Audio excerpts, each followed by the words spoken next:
I do speaking engagements. I get nervous standing up in front of a couple hundred people or a couple thousand people. I'm sure for you guys, there's a routine, pre-show routine for you.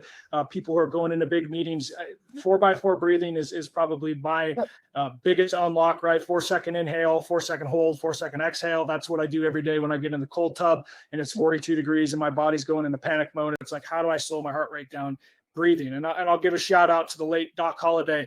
I remember going into the spring training clubhouse or training room, and Doc was one of those guys you just don't talk to unless he talks to you, and you're very mindful of what you do around Doc. So I go in there, and I was rehabbing an injury, shocker, and he was in there just grinding the cold tub, hot tub contrast, and he started talking to me, and I'm just like, oh man, Doc Holliday's talking to me, and I'm like, hey man, how do you do this 42 or 38-degree water? He's like, well, I talked to a Navy SEAL and he told me that breathing is the most important part of this, right? So that was the first time I heard it, probably 15, 20 years ago.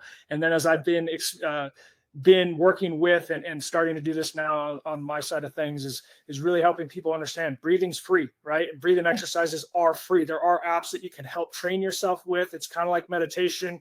Again, not for everybody, but I think that the breathing aspect, all of us as humans have to breathe, and being able to learn how to leverage that for good is something, a skill we should all be learning. Is awesome.